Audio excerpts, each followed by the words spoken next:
சுரேன் வணக்கம். வணக்கம். நாட்டுல எதுக்கு பஞ்சம் வந்தாலும் ஒரு விஷயத்துக்கு மட்டும் பஞ்சம் வராது போல தெரியுது இப்போதைக்கு. என்னது? Breaking news. வந்துகிட்டே இருக்கு. நியூஸ் தான் அதிரடியா வந்துட்டு. ஆமாங்க, ஐபிஎல் வியூவர்ஷிப் குறைஞ்சு போச்சுங்க. ஆமா. மக்கள் வந்து திரை கவர்ச்சியிலையும் கேளிக்கையிலையும் பொழுதுபோக்குலையும் இன்ட்ரெஸ்டா இருக்கிறீங்கப்பான்னு சொல்லி எல்லாம் திட்டிட்டு இருந்தாங்க. மக்கள் என்ன பண்ணிட்டாங்க, இல்லப்பா எங்களுக்கு அரசியல் இன்ட்ரெஸ்ட் வந்துருச்சு அப்படின்னு சொல்லி பார்க்க ஆரம்பிச்சதுல தியேட்டருக்காரங்க ஒரு பக்கம் புலம்புறாங்க, ஐபிஎல் ஒரு பக்கம் புலம்புது. இல்ல அதான் உண்மை. சோசியல் மீடியால ஒரு பையன் ஒரு போஸ்ட் போட்டுனான். அவன் ஃப்ரெண்டு ஃபோன் பண்ணி கருப்புக்கு போலாமான்னு கேட்டா, ஏய் சும்மா இரு, ஃப்ளோட் டெஸ்ட் இருக்கு காலைல, அந்த நாய்க்கு ஃப்ளோட் டெஸ்ட்னாலே என்னன்னு தெரியாது அப்படின்னு சொல்லி ஒரு இது பார்த்தேன். நல்லா இருந்தது. ஆனா உன்னால ஃபுல் டைம் உட்காந்துருக்கோம்னா இந்த மாதிரி வேற மத்த வேலைகள் பார்க்கவே முடியல பேசிக்கிறாங்க. இன்னொரு விஷயம், டிவிகே வெர்ச்சுவல் வாரியர்ஸ் கிட்ட நான் நோட் பண்ண விஷயம் என்னன்னா, உங்களுக்கு வந்து எக்கனாமினா என்னன்னு தெரியுமா, ஜிடிபினா என்னன்னு தெரியுமா, அது என்னன்னு தெரியுமா அப்படின்லாம் கத்துக்கிறோம். போ என்ன இப்ப கத்துக்கிறோம், வா அதையும் கேளு அப்படிங்கிற மாதிரி ஒரு போடுறது. அப்படி இருக்காங்க. டக்கு டக்குன்னு லா பாயிண்ட்ல இருந்து ஜனநாயகன் இஷ்யூ வந்தப்ப கோர்ட் லைவ் அப்படி சும்மா ஓடிட்டு இருந்துச்சு தெரியுமா, அந்த மாதிரி இப்ப எல்லாத்தையுமே அவங்க ஃபாஸ்டா லேர்ன் பண்றாங்க. அதாவது திமுக தான் சோசியல் மீடியாவை கட்டி ஆண்டாங்க அப்படின்ற ஒரு விஷயம் இன்னைக்கு எங்கேயோ நிக்கிறாங்க டிவிக்கு வெர்ச்சுவல் வாரியர்ஸ். இல்ல நான் எப்படி பாக்குறேன், திமுக வந்து கட்டி ஆழ்ந்தாங்க, வெர்ச்சுவல் வாரியர்ஸ் கத்துக்கிறாங்க. பட் ஸ்டில் நான் என்ன சொல்றேன், திமுக மாதிரி மக்குத்தனமா பேசாம லாஜிக்கலா பேசுங்க ஃபியூச்சர்லன்னு சொல்றேன்.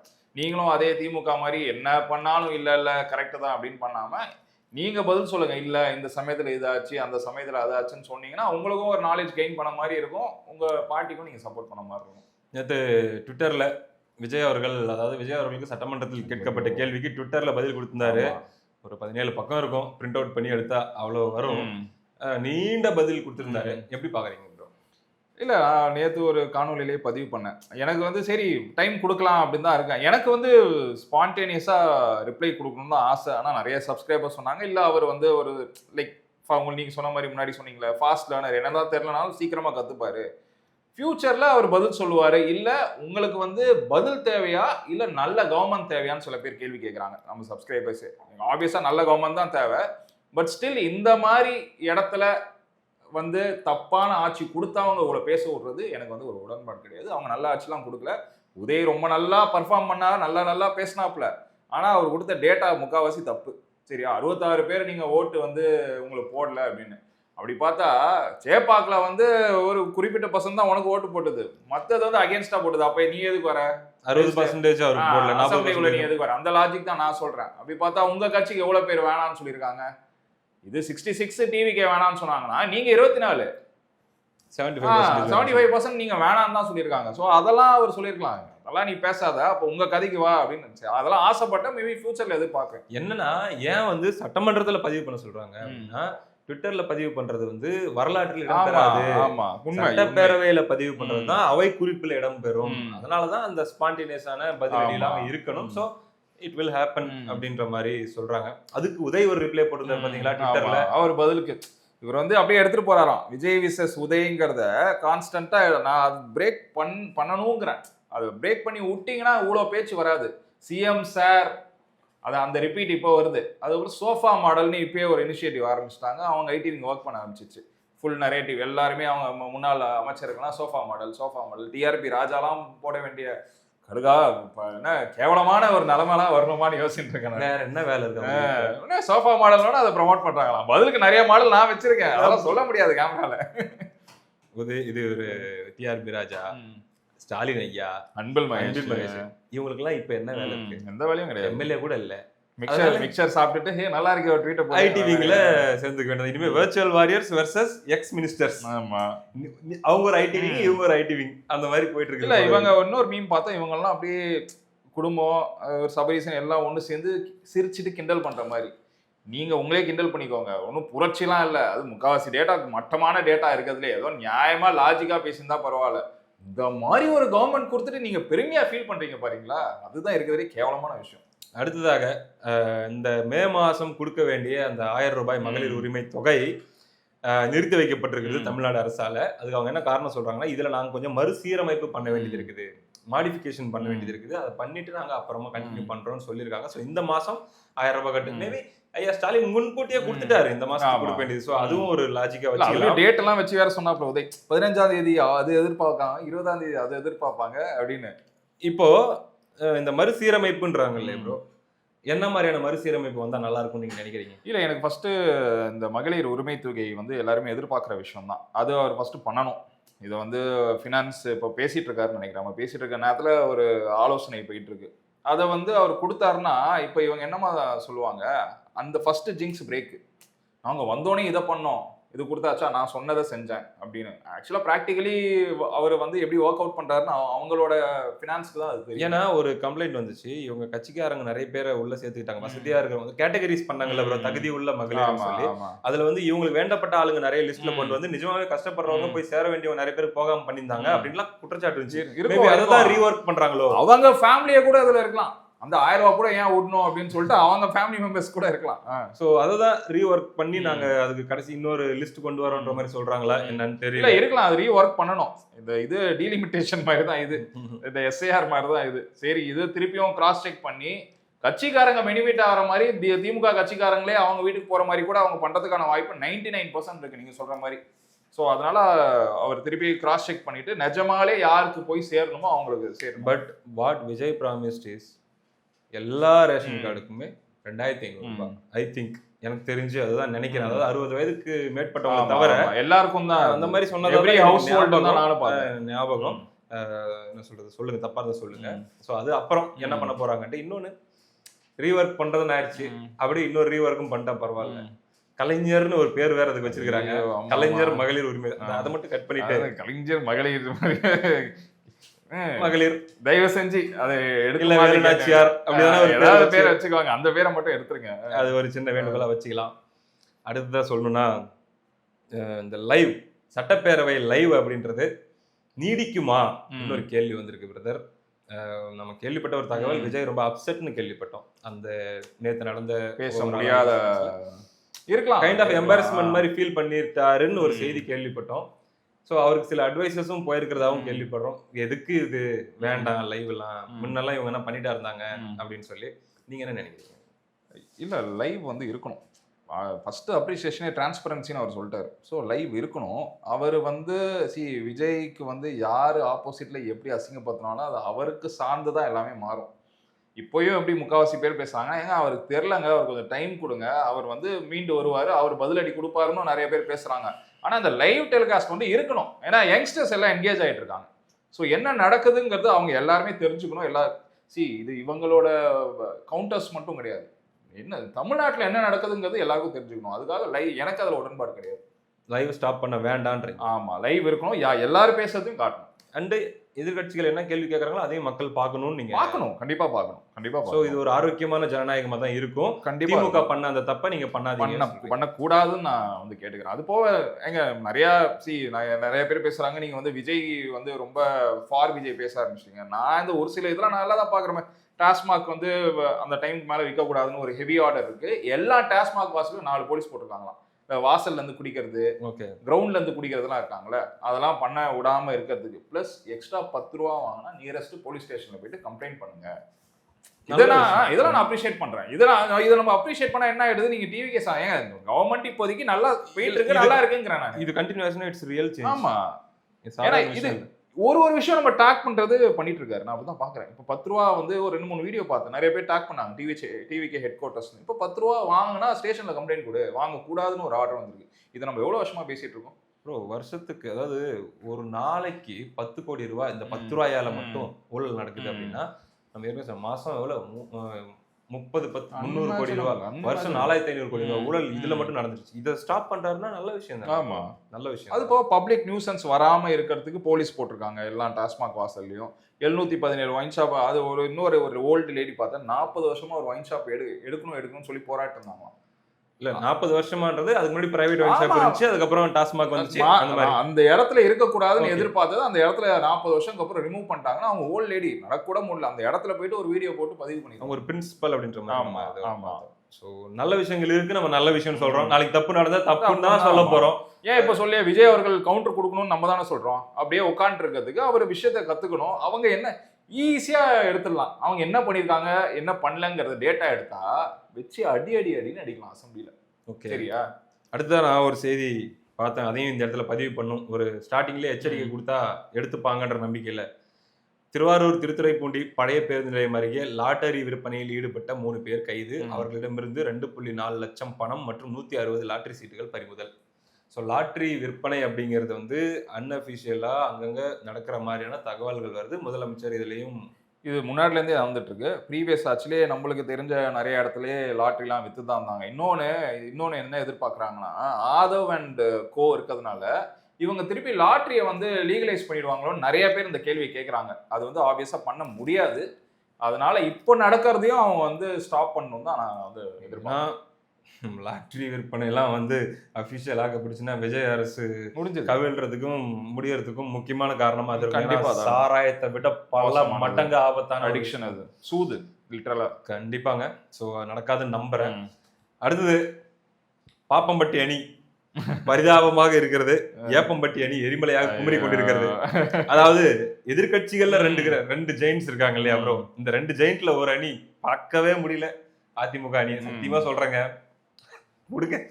இன்னொரு பக்கம் திமுக ஒரு எதிர்கட்சியாக டே 1ல இருந்து அப்படியே ஸ்டார்ட் பண்ணி நாங்க செட் பண்றோம் இப்ப இருந்தே விஜய்க்கு நாங்க தான் கவுண்டர் அப்படின்ற மாதிரி வராங்க பாருங்க. இன்னைக்கு ஐயா ஸ்டாலின் மாவட்ட செயலாளர்கள் கூட்டம் நடத்திருக்காரு. 20 நாள்ல எனக்கு ரிப்போர்ட் வரணும். என்ன தப்பு நடந்துச்சு, எங்க தப்பு நடந்துச்சு, ஏன் தோத்தோம் அப்படின்ற அதுல கூட்டத்துல ஐயா பிரச்சனையே நீங்க தான் அப்படின்னு கத்துற கொடுக்க ஆடு விட்டு நீங்க தானே தோத்தீங்க. நான் சொன்னா இல்லையா? இல்ல இன்னொன்னு நான் பார்த்தேன், ரீல்ஸ் போட்டு நீங்க ரீல்ஸ் போடுறத பத்தி திமுக ஐடிவிக்கு யாருமே பேசக்கூடாது. சரியா? ரீல்ஸ் போட்டு நீங்க வந்து கவர்மெண்ட் நடத்த முடியாதுன்னு உதய் சொல்றாங்க. நீங்க எல்லாம் என்னப்பா பண்ணீங்க? கரூர்ல ஒரு தரமான சம்பவம் நடந்திருக்குது. வெளியே 1.5 லட்சம் சேர் போட்டாங்க, உள்ள 1 லட்சம் சேர் போட்டாங்க. அந்த கதையெல்லாம் எவ்வளவு டான்ஸ் இன்ஃபுளுசரை வச்சு ஒரு இது வந்து அது அவங்கள ஒரு 30 பேரை கூப்பிட்டு நான் என்ன சொல்றேன், தகுதி இல்லாத நபர்கள்னா விஜய் சொல்லலாம். அதை பத்தி நீங்க பேசாதீங்க. நீங்க எப்பேற்பட்ட ஆளுங்கன்னு எனக்கு தெரியும். அந்த மாதிரி நான் எதிர்பார்க்கிறேன். நீங்க ஹார்ஷாலாம் பேச வேணாம். அவர் வந்து ரொம்ப சாஃப்ட் டீசெண்டா தான் நான் வந்து ஹேண்டில் பண்ணுவேன் தான் சொல்லியிருக்காரு. டீசெண்டாவே சொல்லலாம். நீங்க பேசாதீங்க உதய், உங்களை பத்தி எங்களுக்கு தெரியும் உதய், அப்படி பேசினாலே முடிஞ்சு போச்சு. புரியுது. மாண்புமிகு எதிர்க்கட்சி தலைவர் அவர்களே, நீங்க கொஞ்சம் சாத்தி கொள்ளவும் நம்ம சொல்றது அவர் என்ன பாணியில சொல்றாரு. சோ இப்ப என்னன்னா ரிப்போர்ட் கேட்டிருக்காரு. நான் இந்த இடத்துல டிஎம்கே உடைய அந்த ஆக்டிவிட்டியை நான் பாராட்டுறேன் ப்ரோ. ஏன் எனக்கு திமுக பிடிக்காது, அவன் தோத்ததுக்கு அப்புறம் டைம் வேஸ்ட் பண்ணாம ரெடி ஆகுற அந்த ஸ்பீட் எனக்கு பிடிச்சிருக்கு. ஆக்சுவலி இம்மீடியட்டா அவங்க என்ன பண்றாங்க, நெக்ஸ்ட் எலெக்ஷனுக்கான நரேட்டிவ் நோக்கி போறாங்க. ரிப்போர்ட் கேக்குறாரு, இந்த தோல்விக்கு நான் பொறுப்பேற்றுக்கிறேன்னு ஸ்டாலின் அவர்கள் சொல்றாரு. அது போக இதுல வந்து ரொம்ப பேர்டனா இருக்குன்னு நினைக்கிறவங்க யாராச்சும் இருந்தீங்கன்னா முன் வந்து நீங்களே பதவி விளைவிக்கங்க, அதையும் சொல்றாரு. நான் வந்து ஒருத்தர் மேல பழி சொல்ல விரும்பல, ஆனா தப்பு நடந்திருக்கு, இதை ஃபில்டர் பண்ணணும் அப்படிங்கிறதுல அவங்க யோசிக்கிறாங்க. இன்னொரு பக்கம் நம்ம இவர் இருக்காரு இல்லையா, சேகர் பாபு, குளத்தூர்ல கூட்டு போய் அழுதுட்டு வந்தாருல, மோஸ்ட் ஹேட்டட் ஃபேஸ் இன் தமிழ்நாடுன்னு நிறைய ஸ்ப்ரெட் ஆயிட்டு இருக்கு. வீட்டுக்கே வரக்கூடாதுன்னு சொல்லிட்டதாக ஒரு தகவல். அப்படியா? இருக்கலாம். துண்டு செய்தியில படிச்சங்க ஒரு பத்திரிகையில. இந்த காய்கறி எல்லாம் வாங்கி வாசல் என்ன வராது வெள்ளப்போ அப்படின்ட்டாங்களா? அப்போ ரொம்ப படிச்சத சொல்றேன், உண்மையா போயிட்டு தெரியல, சொம்பு பறந்து வந்துச்சு நுழையும் போது. அப்படியா? மனசா தோக்கடிச்சுட்டு எந்த மூஞ்ச வச்சுட்டு உள்ள வரீங்கன்னு எல்லாம் கேட்டாங்க. அதுக்கு விடுங்க, அது இது இல்லாம ஏதோ சாவு ஊர்வலத்துக்கு போற மாதிரி இந்த மனுஷனை கூட்டிட்டு போயிட்டு அழுது வேற பர்ஃபார்மன்ஸ். அவர் கேட்டார்ல எங்க பிரச்சனை நடந்தது, அந்த பிரச்சனை வாசல்ல நிக்குதையா அங்கிற மாதிரி சொல்லியிருப்பாங்க போல இருக்கு. அதுக்கப்புறம் வந்து இவருதான் நம்மளாலதான் இலகிய மனசு கொண்ட குழந்தை மனம் கொண்டவராச்சு, அப்படி எல்லாம் நினைக்காதீங்க, சேகர் பாபுவை திட்டாதீங்க, ஆக பாபு என்பவர் நல்லவர் அப்படின்னாரா. பபுலுவை திட்டாதீங்கன்ற மாதிரி பாபுவை திட்டாதீங்க, பாபு நீங்க போங்க அப்படின்ட்டு அமுச்சு விட்டாருன்னு ஒரு நியூஸ். அப்படியா? ஆமா ஆமா. சோ எங்க தப்பு நடந்துச்சுன்றத தீவிரமா திமுக தேட ஆரம்பிக்கிறாங்க. அத ஒரு ஆரோக்கியமான ஒரு விஷயமா பாக்குறேன். இந்த பக்கம் அதிமுக நான் இப்போதைக்கு திரும்பி பார்க்க விரும்பல. அவங்களே ஏதோ ஒன்று பண்ணிட்டு ஒரு முடிவு என்ன முடிவு எடுக்கிறாங்கன்னு பார்ப்போம். சோ இதுதான். அண்ட் என்டிகேவை நான் இந்த இதுல விட முடியாதுங்க. அவங்களும் அவங்களோட ரூட்ல சிலதை சேஞ்ச் பண்ணிருக்காங்க. நானும் பார்த்தேன். கொஞ்சம் பாசிட்டிவா வர மாதிரி தெரியுது. அதாவது சீமான் அண்ணன் வந்து எனக்கு இவ்வளோ போதும் கான்டென்ட்னு கேட்டா இவ்வளோ கொடுப்பாரு. அதனாலேயே அவர் பேச்சை கேட்கறவங்களோட எண்ணிக்கை குறைஞ்சு போச்சு. இதை வந்து அவங்க லேட்டர் ரியலைஸ் பண்றாங்க. வலிஞ்சு நம்ம மீடியாவுக்கு இம்பார்ட்டன்ஸ் கொடுத்து மீடியாவுக்கு அளவுக்கு அதிகமான கான்டென்ட் கொடுத்து மேடையிலையும் 1 மணி நேரம் பேசி நம்ம வந்து அவங்கள ஃபீட் பண்ண வேண்டாம். கொஞ்சம் அவங்க நம்மளை தேடி வர வைப்போம், அளவை குறைப்போம், ப்ரெஸ் மீட்டோட டியூரேஷனை குறைப்போம், தேவைன்னா மட்டும் ப்ரெஸ் மீட் இதெல்லாம் கொஞ்சம் திங்க் பண்றாங்க போல இருக்கு. ஸோ ரீசெண்ட் டேஸா சீமான் அண்ணன் பிரஸ் மீட் அவாய்ட் பண்றாரு. ஒரு ஆமா, ஏர்போர்ட்ல பெருசா இறங்கினாலும் பார்க்கலையா, போங்க தம்பி அப்படின்ட்டு போயிடுறாரு. ஸோ ஓகே, இது ஒரு வகையில் இது கரெக்ட் தான். அப்பதான் அவர் சொல்ற ஒரு பாயிண்டா இருந்தாலும் ப்ரோ, இந்த எலெக்ஷன்லயே ரொம்ப கம்மியா பேசின லீடர் யார் ப்ரோ? விஜய் தான் ஆப்வியஸா. ஆமா, ஆனா அவர் பேசின ஒவ்வொன்றும் மக்கள் மனப்பாடமே பண்ணிட்டாங்க. ஆமா, ஏன்னா கம்மி சிலபஸை கொடுத்தீங்க, தெளிவா புரியுற மாதிரி கொடுத்தீங்க, மனப்பாடமே பண்ணிக்கிட்டாங்க. ஆனா மத்தவங்க எல்லாரும் கொட்டுனாங்க, பேசி மண்டையில ஏறல. சோ இத நிறைய பேர் ரியலைஸ் பண்றாங்க. இப்ப அண்ணன் குறைக்கிறாரு. ரெண்டாவது, என்டிகே ஃபாலோவர்ஸ் மத்தியில ஒரு ரியலைசேஷன் வர ஆரம்பிக்குது. ஸ்ட்ராட்டஜிக்கலா நம்ம தப்பு பண்ணிட்டோம். அதாவது ஓகே, விஜய் நமக்கு வந்து ஒரு பெரிய ஒரு த்ரெட்டா வந்து நிக்கிறாரு. விஜயை வீழ்த்தணும்ன்றது அல்லது விஜயை கீழே தள்ளி நம்ம மேல ஏறணுங்கிறது போட்டி. பட் கண்மூடித்தனமான தாக்குதல் பண்ணி நம்ம சொதப்பிட்டோமோ, இப்படி பண்ணி சிம்பத்தி வரா மாதிரி பண்ணிட்டோமோ. இல்ல, நானும் சொதப்பிட்டோமோ, டூ மச்சா ரேஜ் பைட் பண்ணி. அதுதான் எப்பவுமே நம்ம சொன்னோம்ல, இப்போ விஜய் அவர்களோட இந்த வெர்ச்சுவல் வாரிஸே பீக்ல இருக்கு. இது பீக்லயே எல்லா வாட்டியும் இருக்காது, ஏன்னா பீப்புள் கெட் போர்ட். அதே மாதிரி தான் அது சீமான் அண்ணன் பண்ணது, என்டிகே ஃபுல் கேங் பண்ணது. தொடர்ந்து அடிச்சு அது அவங்களுக்கே ரிவர்ஸ் ஆயிடுச்சு. அதாவது ப்ரோ என்ன மேட்டர்னா, மக்களுக்கு இப்ப விஜய்க்கு நான் இன்னைக்கும் ஸ்ட்ராங்கா சொல்றேன், 2026 எலெக்ஷன் எமோஷன், 2031 எலெக்ஷன் மக்கள் கொடுக்க போற ஜட்ஜ்மெண்ட். சோ அது வேற. விஜய்க்கு விழுந்த வாக்குகள்ல குறைஞ்சது 15% ஓட்டு வரைக்கும் பரிதாபப்பட்டு விழுந்த வாக்குகள். அந்த பரிதாபத்துக்கு காரணம் திமுகவும் நாம் தமிழரும். முழுக்க ஒத்துக்கிறீங்களா? டவுட், கண்டிப்பா ஒத்துக்கிறேன் நான். முழுக்க ஏன்னா இவங்க 2 பேர் பண்ண பிரச்சனை தான். நீங்க அந்த செயின் ஆஃப் ஈவெண்ட்ஸ்லாம் பாருங்களேன், ஒரு ஈவெண்ட்ஸ்லயும் பரிதாபம் தான் அதிகமா இருந்தது. கரூர் இன்சிடென்ட் அது நம்பர் 1. அந்த கரூர்ல இவங்கெல்லாம் சேர்ந்து ஒருத்தரை டார்கெட் பண்ணது, அதுல ஒரு இது ஃபேமிலி சம்மந்தமே இல்லாம எலெக்ஷனுக்கு ஒரு 15 நாள் 20 நாள் முன்னாடி அவங்களோட மிஸ்ஸஸை கூப்பிட்டு வந்து அவங்க வரல. பட் அந்த இஷ்யூவை இவங்க தான் ஸ்ப்ரெட் பண்ணாங்க. எப்படி ஸ்ப்ரெட் பண்ணாங்கன்னா, இவங்களுக்கு டேட்டா கிடைக்குது, பெண்கள் ஓட்டு அதிகமா விஜய்க்கு போகுது, ஹிஸ்டரியிலே இல்லாம இந்த வாட்டி அதிகமா போதுன்னா இதை வந்து போட்டு வீட்டில் வந்து புள்ள ஒய்ஃபே பார்த்துக்க முடியல, இவன் வந்து பார்த்துப்பானாங்கிறத ஸ்ப்ரெட் பண்ணி விட்டு வந்தது தான். அதுவும் அவருக்கு வந்து சாதகமாக போயிடுச்சு. இவங்க வேண்டே இன்டென்ஷனலாக இதை பண்ணுறாங்கிறது மக்கள் நம்பினாங்க. அதுதான் அது எப்படின்னா அந்த கன்வர்ஷன் ரேட் வந்து ஸ்டாப்பே பண்ண முடியல. ஸோ இப்போ என்டிகே என்ன ரியலைஸ் பண்ணுறாங்கன்னு நான் பார்க்குறேன். அவங்களுடைய இதில் அவங்களுடைய ஈகோ சிஸ்டம்குள்ளே பார்க்கும்போது, நம்ம வந்து முதல்ல இந்த அக்ரெசிவ் அட்டாக்கை ஸ்டாப் பண்ணிட்டு இஷ்யூ பேஸ்டா மட்டும் தப்புனா தப்புன்னு மட்டும் சொல்லிட்டு நம்ம குறைக்கணும். நம்ம இந்த மாதிரி நம்ம தான் பேசி சிம்பதி ஏற்றி கொடுக்குறோம். அவரை தப்பு பண்ண போறாருன்னா first let him commit the mistake. தப்பு பண்ண அனுமதிக்கலாம், மக்களை பேச வைக்கலாம், அப்புறம் நம்ம பேசலாம். அப்பதான் வந்து சிம்பத்தியா மாறாது அப்படின்னு சொல்லி கொஞ்சம் அவங்களுடைய அந்த கேம் கொஞ்சம் அசஸ் பண்ண ஆரம்பிக்கிறாங்க. எப்படி சொல்றது, பிட்ச் எப்படி இருக்கு, வெதர் எப்படி இருக்கு, கிரவுண்ட் எப்படி இருக்குன்னு இப்பதான் வேற வந்து பிட்ச்ல ஆடுவாங்க. இப்ப கொஞ்சம் பாக்குறாங்க யாரு பிட்ச் எங்க, அம்பையர் வந்து அவங்க ஆளா நம்ம ஆளா.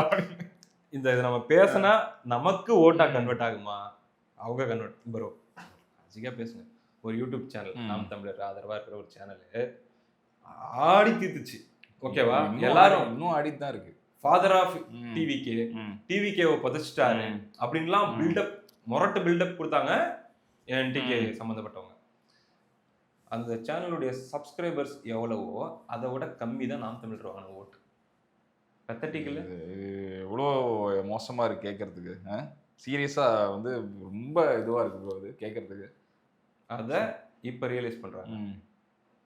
இல்ல அதுக்கான காரணமும் அந்த குறிப்பிட்ட யூடியூப் சேனல்ல இப்போ வரைக்கும் அதே தான் பண்ணிட்டு இருக்கு. சரியா, நான் என்ன சொல்ல கொஞ்சம் குறைஞ்சிருச்சு ப்ரோ. இப்போ எப்படின்னா குட்டியா வருது இல்லை. சரியா, அப்பப்போ அப்படியே டிராவல் பண்ணும்போது பேசுற மாதிரி. நான் என்ன சொல்ல வரேன், இது நீங்க முடிக்கிற மாதிரி தெரியல. நீங்க இதே பண்ணிட்டு இருக்க உங்களோட தரம் வந்து ஆல்ரெடி கீழே போயிடுச்சு. இன்னும் தரத்தை குறைச்சிக்காதீங்க, அவ்வளவுதான் நான் ரெக்வஸ்ட் பண்றது. ஸோ எதிர்கட்சிகள் வலுவாக இருக்க வேண்டும், சரியான கேள்வி கேட்க வேண்டும், அது மக்களை சிந்திக்க வைக்கிற மாதிரி இருக்க வேண்டுமே தவிர மக்களை சென்டிமெண்டலா மீண்டும் ஒரு பக்கம் தள்ளக்கூடிய வேலையை நீங்கள் செய்யாதீர்கள். மக்களை எமோஷனல் ஆக்கினதே நீங்க தான், அதை இனிமே செய்யாதீங்க. கண்டிப்பா நம்ம தெரிவிச்சுக்கிறோம். அவ்வளவுதானே, அடுத்த நிகழ்ச்சியில் நம்ம சந்திப்போம். நன்றி.